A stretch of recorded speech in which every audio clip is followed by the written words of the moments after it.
Hello, everybody. How are you? It's hiding in the Philippines, and I'm sorry I haven't posted anything in the last 7 weeks, but that's because I've been at home. I flew home to Ohio, and I got off the plane on a Wednesday, and the following Wednesday I was right back to work.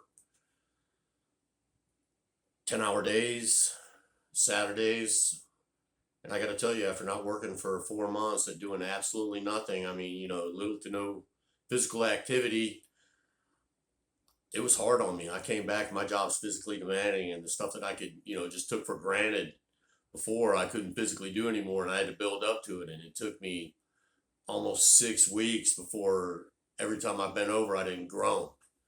So that's why you haven't heard from me. I just physically have been exhausted, and there's other factors. When you come back from the Philippines, man, your head's there's a difference.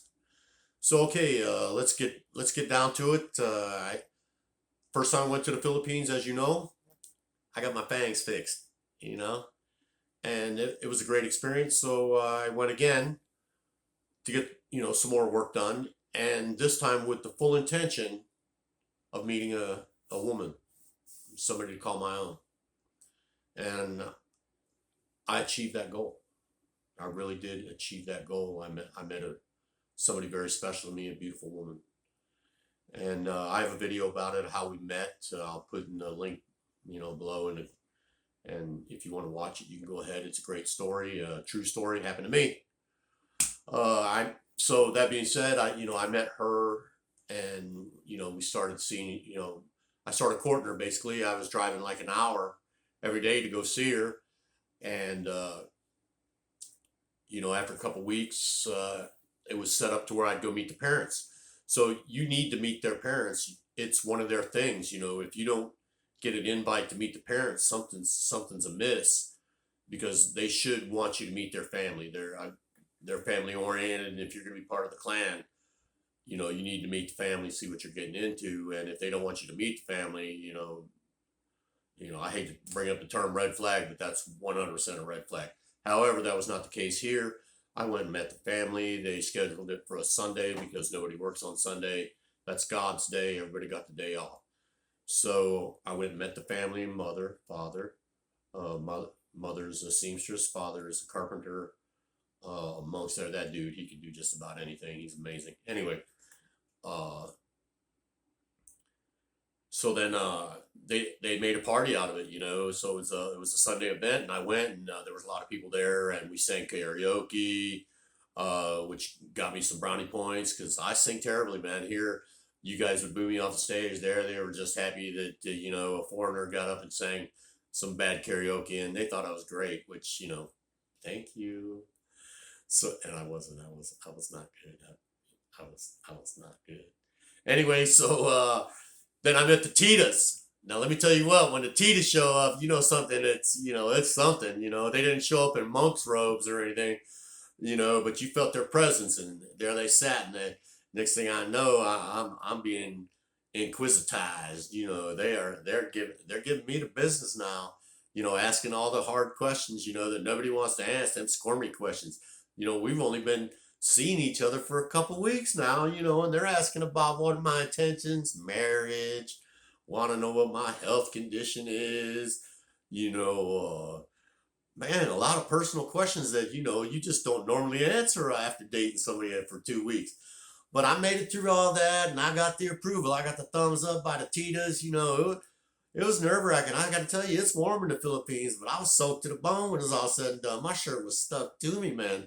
They gave me the business, and I did okay. So I got permission to date Gladys, and then I wanted to take her on a vacation for a week. Gladys has never been on a vacation anywhere, and I wanted to take her. Let's go somewhere. Let's go do something. Let's just be. Plus, I wanted to be alone with her. Let's. We're adults here. I wanted alone time with Gladys, and it was approved. So my friend Jay, he's got a girlfriend that he'd been seeing for quite some time, and she lives on Bantayan Island. It's a very nice little island. It's like 3 hours from her mom and dad's house up in the mountains. So we get on the scooter, we go to Bantayan Island, we spend like 5 days there, and it was nice, man. What a place. You get there, you get on the ferry, you take the ferry, and then once you get off the ferry, all that hustle and bustle is just left behind because it's island life, bro. Let me tell you, island life, man. Not that many cars. I mean, if you go to Bontan proper, around the square there, you might run across some traffic, which if you've been to Cebu, that's not traffic. But other than that, it's just mainly scooters, real peaceful, quiet. I like it. And we spent 5 days there. We got to know each other. We got to talk and, I get to learn about Gladys and, everything I'm hearing and seeing, I'm liking, our interactions on public and the things, we do and how she interacts off of me and treats me. Everything is just good, good, good, good. Check, check, check, check, check. And I'm feeling super good about it. So, I come to find out how much she makes where she's working at. Now, their wages compared to our wages, it's vastly, vastly different. So, after finding out how much she makes, after a week of being with her, I was just like, well, my choices are, if I could talk her out of that job or, I could just get to see her in the afternoons and on Sundays, so that's just not going to work for me. I need more. I need more Gladys than I'm getting. So I proposed to her that, I'll just pay her salary. Well, she thinks it over for a little bit and she agrees. So we leave Bantayan Island. We have a great time. We go back to mom and dad's house and she fills me in on what the deal is. That she's going to quit her job and be with me.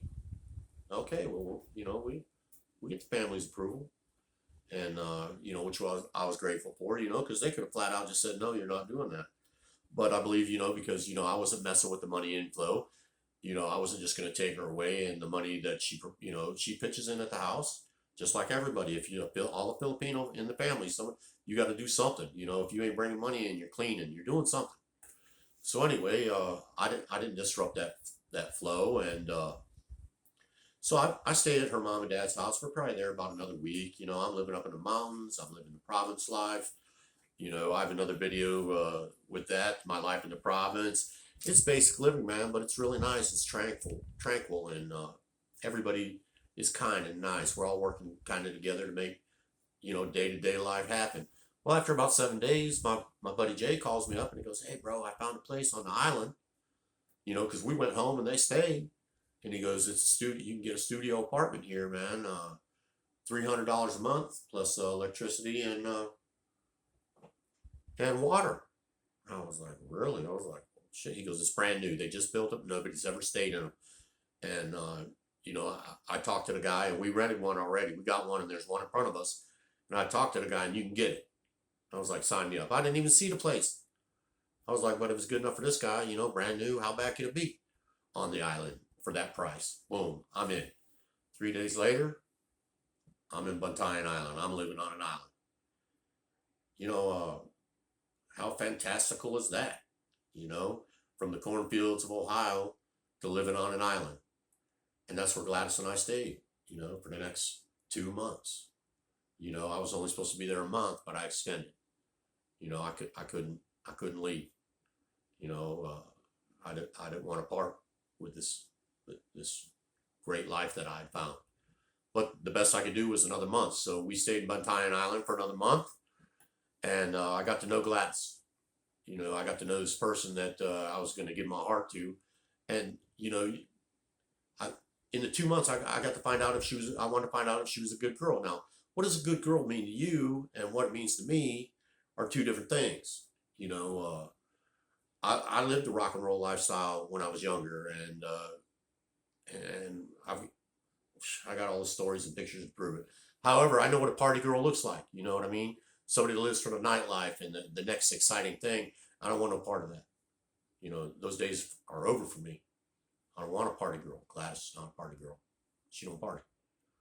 The whole time I was with her, the whole time, I managed to buy her 2 pina coladas, 2, and they weren't back to back. It was one time and then one another time. She would only drink the one. I was like, I didn't force her on another one, and I was okay with her just having one. Because who wants to be with a sloppy drunken girl, man? Nobody. Absolutely nobody. It's unbecoming. So that's one of the things off my list, okay? She's not a party girl. Now, she got Facebook, but that's it. Only Facebook, and there's nothing on there. I mean, she doesn't post a lot of stuff, I mean, when I looked it up, she hadn't posted anything in like 6 months, so that's not her life. That phone and Twitter and all that other, Now, don't get me wrong, she liked that TikTok. They all love the TikTok because there's challenges and stuff. And emergency, calling Dr. Beats. Emergency, calling Dr. Beats. If you haven't heard that, you haven't been to the Philippines. I'm testing, I'm quizzing you. Anyway, they love that TikTok, and she likes to do that TikTok shopping. She doesn't ever buy anything, but she likes to look. Okay. So that's great. We're not. When we go out, she's not on her phone, and if she is on her phone, she's taking pictures. Now, every Filipino you meet is going to be taking pictures, man. They love to take them pictures, boy. I got hundreds of pictures. I like them. Anyway, so that was another thing, and she's a homebody. She likes to stay at the house. I mean, she's 34. I'm almost 60. We do stuff during the day, shopping, whatnot, or a day trip here or there, go here or there. But I mean, normally when the sun's set, we're back at the house, and most of the time we're at the house anyway, just because we had almost everything we needed there. We'd have friends that come over. We might go over to a friend's house, but for the most part, we were enjoying each other's company and didn't need to be going hither and yon to provide some kind of entertainment for each other. We were enough. And that's another, check.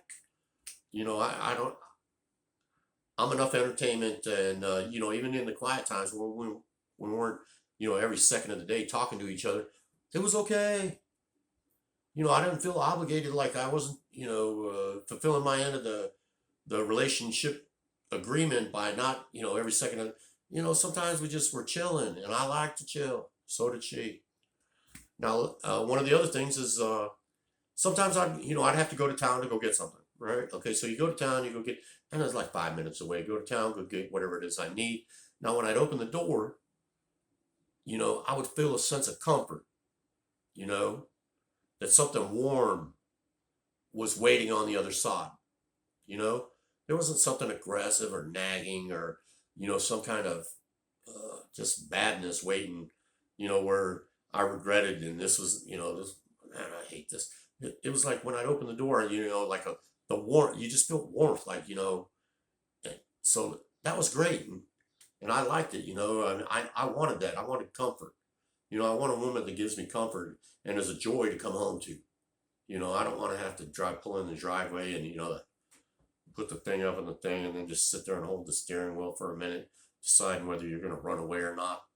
I don't want a part of that. So after 2 months, I'm going to have to tell you the honest truth. I fell in love with this woman, man. I really did. And I'm not ashamed to admit it. Was it fast? Yes, okay. But I believe there's extenuating circumstances. And I believe she was a gift for me. If I'm wrong, I'm wrong. Okay, I'm wrong. But, I don't think so. You can argue with me if you want. That's up to you. That's just my perception of what's happening to me. Now, what happens to you is completely different. I'm just bringing you along to show you what's actually happening to me. So that being said, I'm back in Ohio. I'm in an L.D.R. That's a long distance relationship. I do not get to return to the Philippines till January. This time when I go back, it's going to be for a year. I'll go back for a year. But until January, Gladys and I are stuck with text messaging and video calls. And that's kind of hard sometimes, because the person that you care about the most feels like they're just a thin little, barrier, digital barrier. I mean, like you should be able to reach in and just, like kind of die, but you can't, you just can't, even though with all you want to, it's such a bad way, they make a little facial expression or a giggle or something. And man, you give everything just to be in the room to hear that, right then and there. But It is what it is, man. You know, but my future, I believe, is going to be bright, man. I really do. I'm going back in January, and I've got some great plans. I've already put some plans in motion for before I return, which I would be more than happy to fill you all in on from here on out, since I am back in Ohio and I won't be back in the Philippines till January. I'm going to just be uploading every Sunday. So if you want to stick around and hang out with me and see how I navigate my experience from the cornfields of Ohio to the relationship I'm currently in, come along. You know, if it interests you, uh, it interests me, and I'm trying to share this. There's got to be hope, man. You know, for whoever's watching this, I didn't think I was ever going to meet anybody, let alone fall in love, and it happened to me. It could happen to you. Don't quit. Don't give up, bro. Don't give up. There's there's somebody for you. Okay, this has been Hiding in the Philippines. I'm going to upload this here in a few, and I will see you all next Sunday. Be as good as you possibly can. All right. Ciao.